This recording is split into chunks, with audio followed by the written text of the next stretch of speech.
My name is Margaret Hale. I'm 57 years old. And if you're watching this, subscribe and let me know where you're watching from. I want to tell you a story you won't believe. It's not some crime show you watch on TV. It's my life.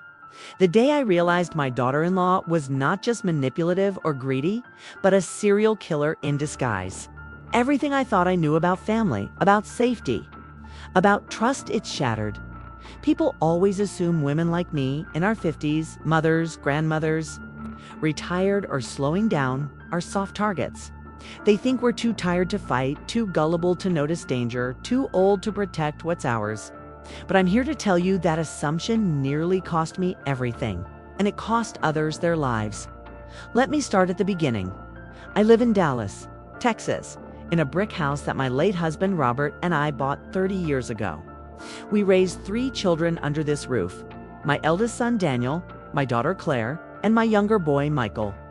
Life wasn't always easy, but Robert and I built something Rala family, a business, a legacy. When Robert passed away 5 years ago from a sudden heart attack, I thought the hardest chapter of my life had already been written. I was wrong. Daniel, my eldest, has always been the golden boy. Handsome, tall, with his father's steel blue eyes. He worked with me to manage Robert's construction business after his death, keeping it alive for the family. Claire, my daughter, is softer, more like Mishi, became a teacher, gentle but firm when she needs to be. And Michael, my youngest, was always the dreamer, a little reckless, always chasing something new, never wanting to be tied down. It was Michael who brought her into our lives. I remember the first time I met Victoria, that's what she called herself then, Victoria Lane. She walked into my home with Michael, all grace and charm. Slim, polished, with chestnut hair that shimmered under the light, a smile so warm it could melt steel. She carried a bouquet of lilies, my favorite flowers. I should have been touched, but the way she looked at me, it was studied, like she'd done her homework. "Mrs. Hale," she said, her voice like silk, "it's such a blessing to finally meet you. Michael talks about you all the time." Her handshake was soft but firm, her eyes locking on mine with such intensity I almost pulled away. She seemed perfect. Too perfect. Michael was smitten. He couldn't stop smiling as he introduced her to everyone, his arm glued to her waist. Daniel gave her a polite nod, already protective of the family and cautious of outsiders. Claire hugged her warmly as if she'd been waiting for Michael to find someone steady. And me, I watched. I listened, because something about her didn't sit right. It wasn't the way she dressed, classy but modest. It wasn't her words, kind and respectful. It was her eyes, eyes that never rested. They scanned the house, the furniture, the pictures on the wall, like she was taking inventory. Dinner that night should have been joyful. Michael was in love, and we were welcoming a new person into our lives. But as the roast chicken was passed around, I caught little moments that made my skin prickle. When Daniel mentioned the construction business, her ears perked up. A family business. "That's wonderful," she said, but her questions went deeper than casual interest. "And you must have built quite a reputation by now. Do you handle all the finances yourselves?" When Claire talked about teaching, Victoria smiled politely, but the light dimmed in her eyes, uninterested. But when Michael brought up the house, how long we'd owned it, and how valuable the land had become, her gaze sharpened again, calculating. I told myself I was being paranoid. That grief over Robert had made me too suspicious. But a mother knows. That night, after everyone went home, I stood at the sink washing dishes, staring at the reflection in the window. My heart was unsettled. Something in me whispered, "This woman wants more than my son's love." Months passed. Victoria and Michael's relationship moved fast. Too fast. Within 6 months, they were engaged. I tried to slow it down, gently asking Michael if he was sure, reminding him that marriage was serious, that he barely knew her. But Michael, my dreamer, laughed me off. "Mom, she's the one. I've never felt like this before. She makes me happy. Don't you want me to be happy?" Of course I did. But happiness should never come at the cost of ignoring danger. Their wedding was a grand affair, though I noticed again how calculated Victoria was. She charmed every guest, knew just the right words to say. Even Daniel, who had been wary, softened over time. She made herself indispensable, helping Claire with school events, volunteering at local charities, even bringing me tea on quiet afternoons as if she wanted to be the perfect daughter-in-law. But behind that smile, I could feel something darker brewing. One evening, I walked into the kitchen and caught her rifling through the drawer where Robert's old ledgers were kept.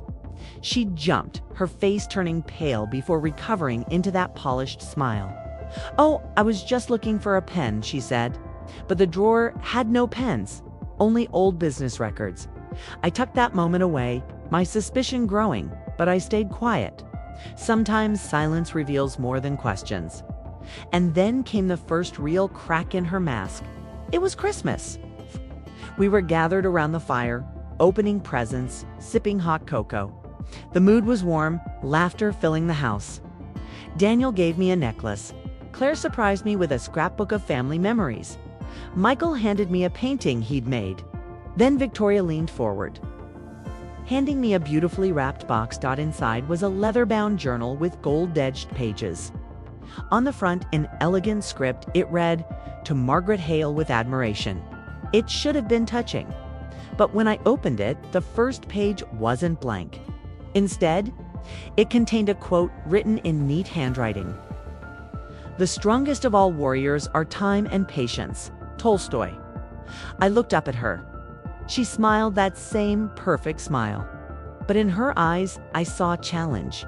A quiet message. I have time, and I have patience. That night, I couldn't sleep. I lay awake, staring at the ceiling, remembering other small things. How she avoided questions about her past. How she claimed her parents had died in a car accident, but no details followed. How she never spoke of childhood friends. Never showed pictures of her family, and I remembered the way she looked at Michael sometimes, not with love. But possession, my unease, turned to dread when the news broke. It was a chilly February morning.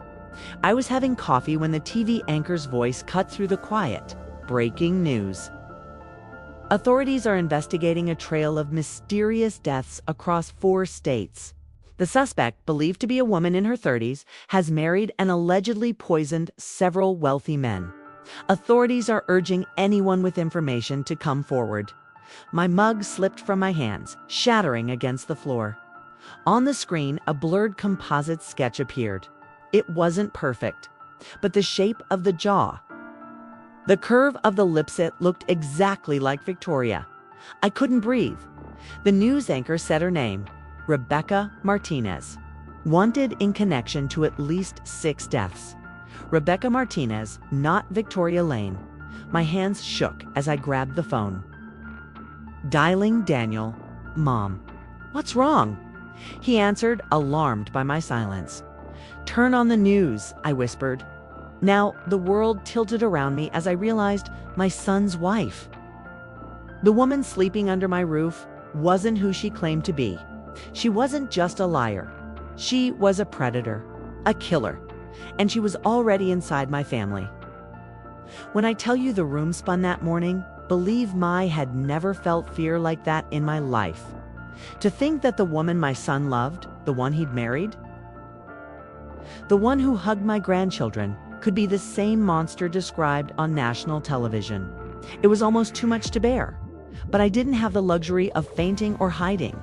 Because if I was right, Tiff, Victoria was really Rebecca Martinez, and every second mattered. I grabbed my coat, shoved my phone into my purse, and drove straight to Daniel's house. He opened the door with a confused look. "Mom, you sound frantic. What's going on?" I pushed past him into the living room. "Turn on the TV, Channel 7. He frowned, but did as I asked. And there she was again, the anchor, repeating the story, the sketch on the screen. Rebecca Martinez, suspected serial killer. "Daniel, look at her," I whispered, pointing at the screen. "Tell me that doesn't look exactly like Victoria." He blinked, staring hard. His jaw tightened. "It's similar, I'll give you that.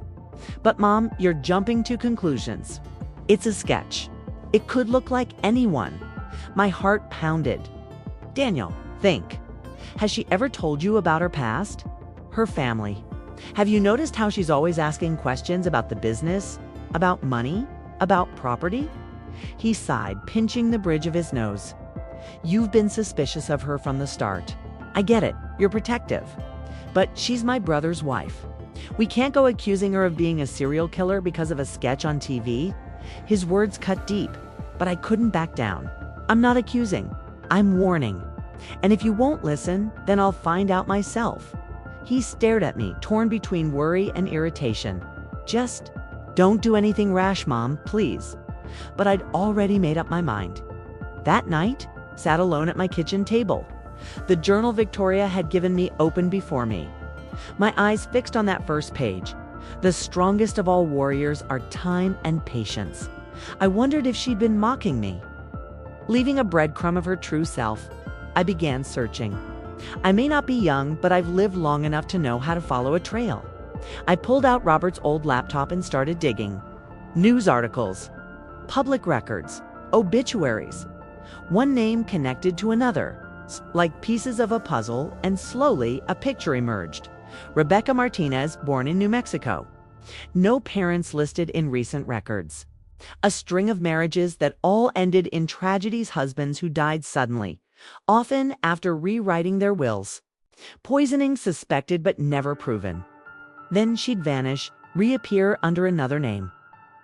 In another town, and now she was Victoria Lane, married to my son Michael. I wanted to scream. I wanted to storm into Michael's house and drag him out of there.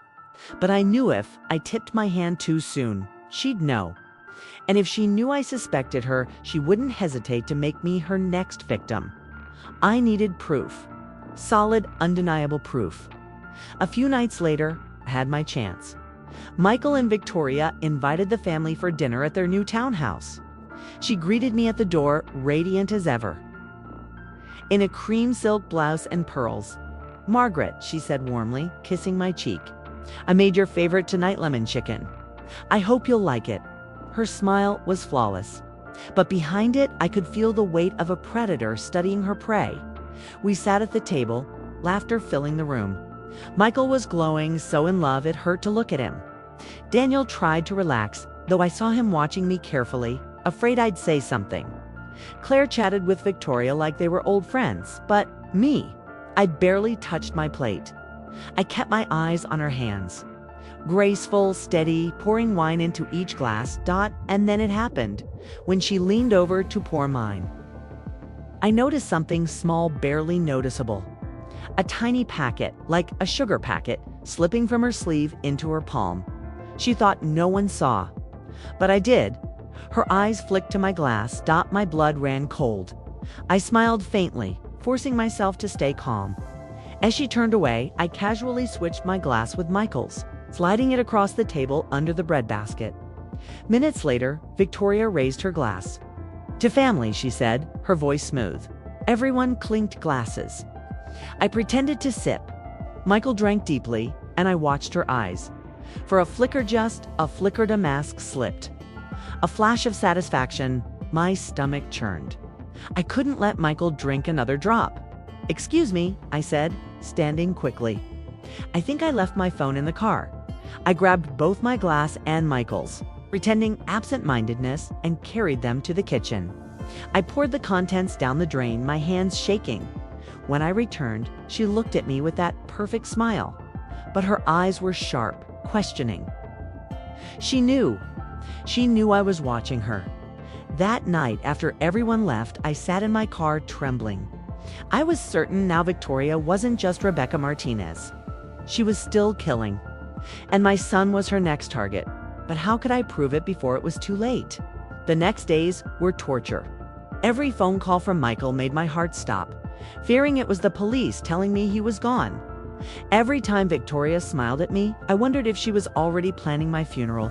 So I did what any mother would do. I followed her. Yes, I'm 57, but I can drive, I can wait, and I can watch. She was careful, but not careful enough. She visited pharmacies in different parts of town, never the same one twice. I saw her slip into a bank, speaking to a man in hushed tones. I even caught her outside a law office, clutching papers I knew were tied to inheritance.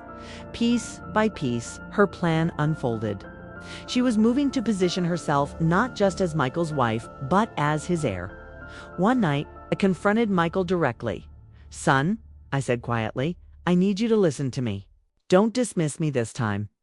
That woman, your wife's, dangerous. She's not who she says she is.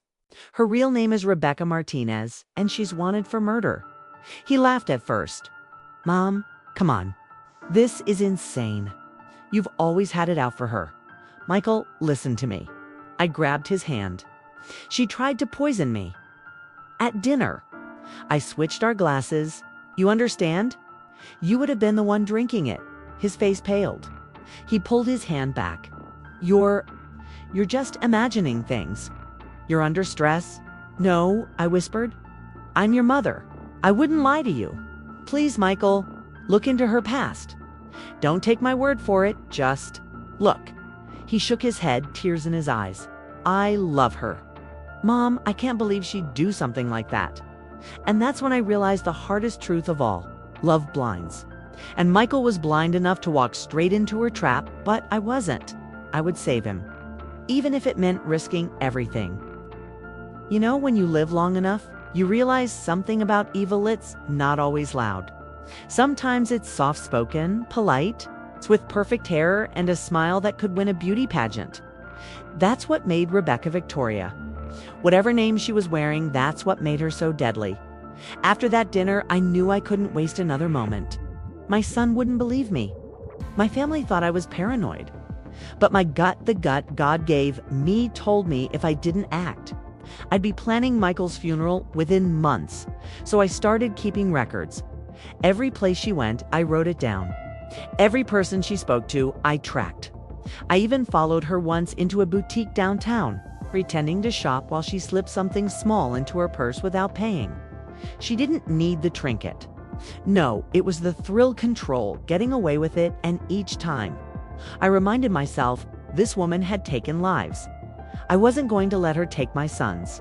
One morning, while checking the mail, I noticed an envelope tucked inside my box without a stamp, hand-delivered. My heart thumped as I tore it open. Inside was a single sheet of paper. Typed bold letters, "Stop digging, Margaret," or "Next time it won't be Michael's glass." I froze right there on my porch. My eyes scanned the street, the quiet houses, the neighbors' dogs barking. She was watching me, and she wanted me to know it. For the first time, I felt real terror. Not just for Michael, not just for my family, but for myself. But I'm not the kind of woman who folds under pressure. I folded that note, stuck it in my Bible, and whispered, "Lord, if you brought me this far, give me the courage to go further." I decided to go straight to the source. Rebecca had slipped. She had a trail, no matter how careful she thought she was. And with enough persistence, I found it. I drove 3 hours to a courthouse in New Mexico, where the Martinez name appeared in old marriage records. There it was, Rebecca Martinez, age 23, married to a man named Richard Cole, deceased 2 years later. Heart failure, then another. Different state, different name. Accidental overdose. My chest tightened as I scanned the records. Same pattern. Marriage, sudden death. Inheritance transferred. And then, nothing. She vanished like smoke until she resurfaced as Victoria Dot, and now she was sitting at my son's table, pouring poison into his glass. Dot. I snapped photos of the records, kept copies, and locked them in a safe at home. I wasn't going to be her next obituary, but Rebecca wasn't blind. Either she must have sensed the walls closing in, because she turned up at my house one afternoon unannounced. She came with flowers, smiling like sunshine. "Margaret," she said sweetly, "I thought I'd check in. We don't spend enough time together." Every instinct screamed at me to slam the door. But instead, I smiled. "Of course, dear. Come in." We sat in the living room, tea steaming between us. She complimented my curtains, my china set, even the pie I'd baked. But her eyes, they never softened. Finally, she leaned closer. "You've been busy lately, running around town, visiting courthouses, talking to people. My pulse pounded in my ears. She tilted her head, smiling like a snake. "I hope you're not worried about me. That would hurt my feelings." I forced a chuckle. "Just keeping busy, dear. You know how it is when the house is empty." Her smile lingered, but her eyes sharpened. She knew I wasn't fooled, and I knew she was warning me face to face when she left. I locked every door in that house, every window, even the basement. And that night, I slept with the lights on, but I couldn't just wait for her to strike. No, I needed allies. I reached out to Detective Harris, an old acquaintance from church. He'd lost his wife years ago, but he was steady, reliable. I showed him the records, the photos, even the note I'd been sent. He leaned back in his chair, rubbing his chin. "Margaret, this is serious. But it's not enough for a case. She's slippery. We'd need hard evidence, something irrefutable." My hands shook. "And what if she kills Michael before we find that?" His eyes softened. "Then we set a trap. But Margaret too'll have to be careful. She's dangerous." I nodded. "Detective, I've faced danger before. This time, I'm not running." The chance came sooner than I thought. A week later, Michael called, his voice nervous. "Mom, Victoria wants me to update my will. Says it's just practical. You know, being married and all." My chest tightened. "Michael, listen to me. Don't sign anything. Not one paper. Promise me." He hesitated. "She says it's normal. Promise me," I demanded. He sighed. "All right, I promise." But I knew Rebecca wouldn't give up that easily. She'd press, she'd push. And when charm didn't work, poison would. That night, I sat by my window, praying. And that's when I saw her car, parked down the street. Engine off, lights dimmed, watching my house. She was patient. Too patient, and I realized then she wasn't just after Michael's money. She wanted to break me, but I wasn't about to break. I started playing her game. I forgot to lock my front door one evening, leaving a light on in the kitchen. I tucked my recorder under the table, waiting at 2:14 a.m. The floor creaked. My heart nearly stopped. I stayed still, eyes closed, breathing slow, as if asleep on the couch. I heard soft footsteps, the jingle of my keyring being lifted from the counter, and then a whisper. "Stupid old woman." The rage in her voice chilled me to my bones. The next second, the footsteps retreated. The door clicked shut. I sat up, trembling. My recorder still running. Finally, I had her voice, but Rebecca wasn't going to let me win that easily. 2 nights later, as I drove home from Bible study, my brakes failed on the highway. The car swerved, spinning.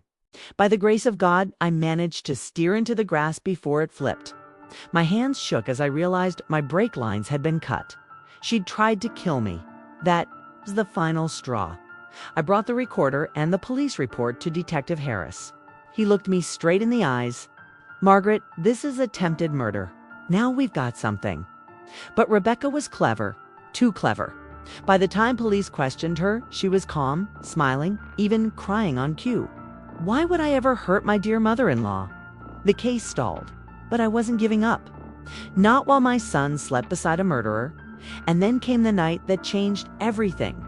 Michael called me, his voice breaking. "Mom, Victoria made me tea tonight." And I swear, after a few sips, I started feeling dizzy. I pretended to drink the rest, but I don't. I don't know what's happening. I closed my eyes, gripping the phone. "Michael, get out of the house. Right now, come here. Don't pack, don't explain, just leave." He hesitated. "She noticed, son," I whispered. "If you don't leave tonight, you may never leave." There was silence. "Then I'm on my way." When he arrived at my door, pale and trembling, I pulled him into my arms. Finally, he believed me. And I knew we had one chance left to end this. When Michael staggered into my arms that night, pale and trembling, I knew 2 things. First, my son finally believed me. Second, Rebecca had crossed the line. There was no going back. I sat him down on the couch, gave him water, and looked him square in the eyes. "Michael, you've been living with a predator. She doesn't love you. She loves your money, your name, and your death certificate. If you stay with her, she'll kill you. You understand?" His face twisted with confusion, grief, and anger. "How could I have been so blind, Mom? How could I bring her into our home?" I squeezed his hand. "Because evil doesn't come with horns and fangs. It comes with perfume and a smile. But now you've seen her, and we're going to stop her." The next morning, I called Detective Harris. "It's time," I told him. He didn't argue. We met in his office, laid out every piece of evidence. The marriage records, the note, the recorder with her whispering threats, the car sabotage. Harris leaned back, hands folded. "Margaret, this might work. But she's slippery. If we confront her head-on, she twists it. We need her to trap herself." A plan began to form. If Rebecca wanted Michael dead for inheritance, then we'd dangle the bait. 2 days later, Michael returned home to her, playing his part. I watched from across the street as he walked in, kissed her cheek, and sat down to dinner. My stomach churned, but I knew this was necessary. Rebecca poured wine, her eyes glowing with that sickly sweetness. Michael raised the glass but didn't drink. Later that night, while Rebecca showered, he slipped out and handed me the bottle. "Here," he whispered. I didn't touch it. We rushed it to Harris, who sent it to the lab.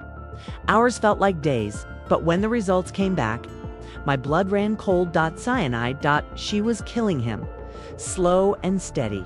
And now, we had proof. But Rebecca wasn't giving up quietly. That same week, she confronted me in the grocery store parking lot. Broad daylight, people milling about. She leaned against my car door, arms crossed, her smile gone. "You think you've won, don't you, Margaret?" She hissed. "But you don't understand. Men like Michael, they're weak. And weak men are easy to control. Do you know how many times I've done this? How many fools fell into my hands?" Her eyes glittered. "And you. You're just an old woman who doesn't know when to stop." I gripped my cart, keeping my voice steady. "You've underestimated me from the beginning. That's your fatal mistake." She smirked, leaned close. "We'll see." Then she walked away as if nothing had happened. That night, Harris laid it out. "She's bold now, which means she's desperate. We'll use it. Michael, you need to invite her to dinner again. This time, we'll be ready."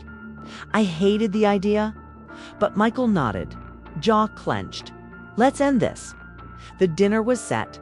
Michael cooked steak and vegetables, poured wine into crystal glasses. Rebecca arrived in a silk dress, radiant, smiling like a queen. "Darling," she purred, kissing his cheek. "This is lovely." I watched from the kitchen doorway, Harris hidden nearby with 2 officers. My heart hammered. They sat. They ate. Rebecca laughed, told stories, touched his hand. And then she reached for a small vial in her purse, tilting it over his glass. Michael raised it to his lips. And that's when Harris stepped out. "Ma'am, put the glass down." Rebecca froze. For the first time, her mask cracked. Her eyes widened, her lips trembled, and then she bolted. She grabbed the knife from the table, swinging wildly.